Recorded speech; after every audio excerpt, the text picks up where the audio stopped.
సామ్రాజ్యాలు రాకముందే, మహాభారతం కథలు మొదలుదలు కాకముందే, భారత చరిత్రనే పూర్తిగా మార్చేసిన ఒక పెద్ద యుద్ధం జరిగింది. ఇదేదో కథ కాదు, ఇది భారతదేశంలో రికార్డ్ అయిన మొదటి యుద్ధం, దాసరాజ్ఞ యుద్ధం.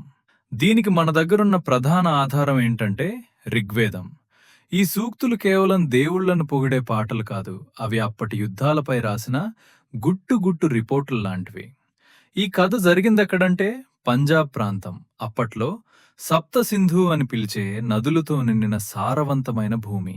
ఈ కథలో ఇద్దరు మహారుషులు ఎదురెదురుగా నిలబడ్డారు, వశిష్ఠుడు మరియు విశ్వామిత్రుడు. వాళ్ళ మధ్య పోటీ అంత ఘాటుగా ఉండేది, దేశాన్నే కాల్చేసేంతగా. ఈ గొడవ మధ్యలో చిక్కుకున్నవాడు సుదాస్ రాజు, భరత వంశానికి నాయకుడు. సుదాస్ మంచి రాజే, భూములు విస్తరిస్తున్నాడు, శక్తి పెరుగుతోంది. కాని విజయం అంటే శత్రువులు పెరగడమే కదా. అలా అనులు, ద్రుహ్యులు, పురులు ఇంకా ఇతరులు మొత్తం 10 గోత్రాలు కలిసి ఒక పెద్ద కూటమి కట్టాయి. లక్ష్యం ఒకటే, సుదాస్ శక్తిని ఆపేయాలి. ఇదే దాసరాజ్ఞ, అంటే 10 రాజుల యుద్ధం. కాని నిజంగా వాళ్ళు విలన్సేనా? చరిత్ర ఎప్పుడూ ఎవరి కోణంలో చూస్తామో దానిపైనే ఆధారపడి ఉంటుంది. కూటమి వాళ్లకు ఇదొక వ్యూహాత్మక అలయన్స్, సుదాస్కు మాత్రం జీవితం లేక మరణం. ఆ కూటమి పశ్చిమం నుంచి తూర్పు నుంచి ఒకేసారి దాడి చేసింది. సుదాస్ పూర్తిగా చిక్కుల్లో పడ్డాడు. యుద్ధం జరిగిన ప్రదేశం పరుష్ణి నది, ఈరోజు మనం రవి నది అంటాం. సంఖ్యలో తక్కువగా ఉన్న సుదాస్ దగ్గర 2 పెద్ద అస్త్రాలున్నాయి. మొదటిది, అతను తన పురోహితుడిగా వశిష్ఠుణ్ణి ఎంచుకోవటం. వేదకాలంలో మంత్రాలు, యాగాలు కూడా ఆయుధాలే. వశిష్ఠుడు దేవతల్ని పిలిచే మంత్రాలు చదివాడు.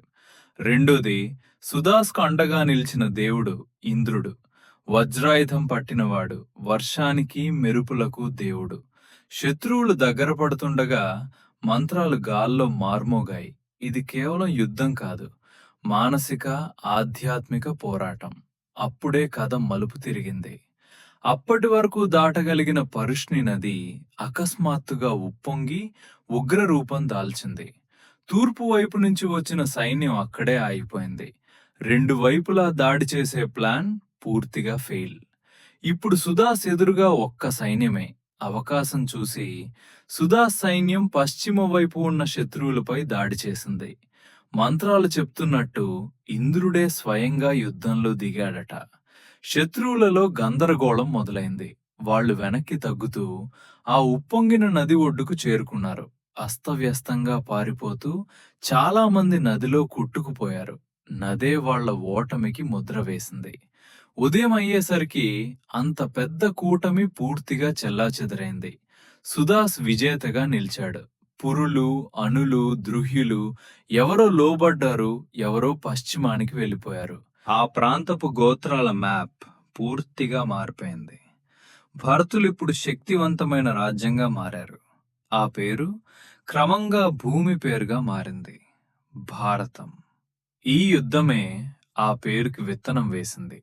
ఇదే కాక సమాజంలో కూడా మార్పులు మొదలయ్యాయి. క్షత్రియులు యోధులు, పాలకులు, వాళ్ల ప్రాధాన్యం పెరిగింది. ఋషుల సంగతి, వశిష్ఠుడి కీర్తి ఆకాశాన్ని తాకింది. విశ్వామిత్రుడు మాత్రం తపస్సు చేసి బ్రహ్మర్షి స్థాయికి చేరాడు. అయితే ఇదే మొదటి మహాభారతమా? పండితులు అంటారు, పోలికలు చాలానే ఉన్నాయి. సంబంధాలున్న గోత్రాల మధ్య భయంకర యుద్ధం, పంజాబ్ హర్యానా ప్రాంతం ఒక నాగరికత జ్ఞాపకాల్ని మార్చేసిన సంఘటన.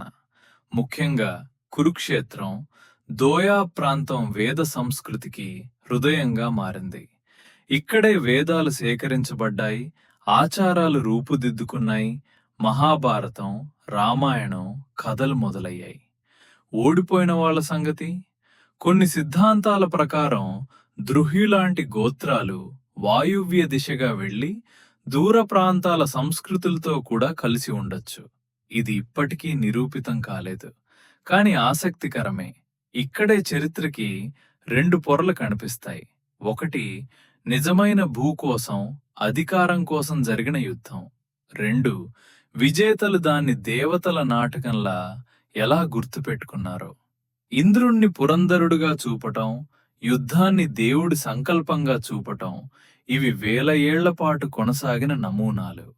రాజు ప్లస్ పురోహితుడు ప్లస్ దేవుడు, ఇదే భారత రాజకీయ లెజిటిమసీకి బ్లూ ప్రింట్. అయితే ఈ యుద్ధం ఎందుకు కురుక్షేత్రంలాగా ఫేమస్ కాదు?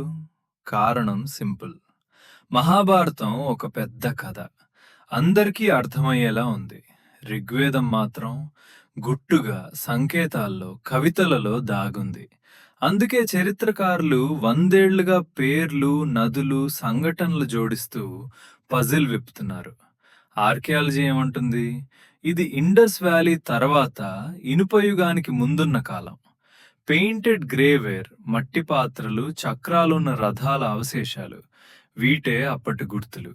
కాలం అంచనా సుమారు 1450 నుంచి 1200 వరకు BCE. మొత్తానికి మహాభారతం రెండో ప్రపంచ యుద్ధం అయితే, దాసరాజ్ఞ మొదటి ప్రపంచ యుద్ధం లాంటిది. అన్నిట్నీ మార్చేసిన కానీ లోతుగా దాగిపోయిన జ్ఞాపకం. దాసరాజ్ఞ కేవలం యుద్ధం కాదు, భరతులు ఒక గోత్రం నుంచి ఒక రాజ్యంగా, ఒక నాగరికతగా మారిన క్షణం. అగ్ని వరద మధ్యలో ఒక గుర్తింపు పుట్టింది. ఇదే రవి నది ఒడ్డున జరిగిన యుద్ధం వారసత్వం. మీకు ఈ కథ తెలుసా? ఇలాంటి ప్రాచీన చరిత్రలోని ఇంకేమైనా కథలు కవర్ చేయాలా? కమెంట్స్లో చెప్పండి. నచ్చితే లైక్ కొట్టండి, సబ్స్క్రైబ్ చేయండి, బెల్ నొక్కండి. ఇంకా మర్చిపోయిన చరిత్రలో మళ్ళీ కలుద్దాం.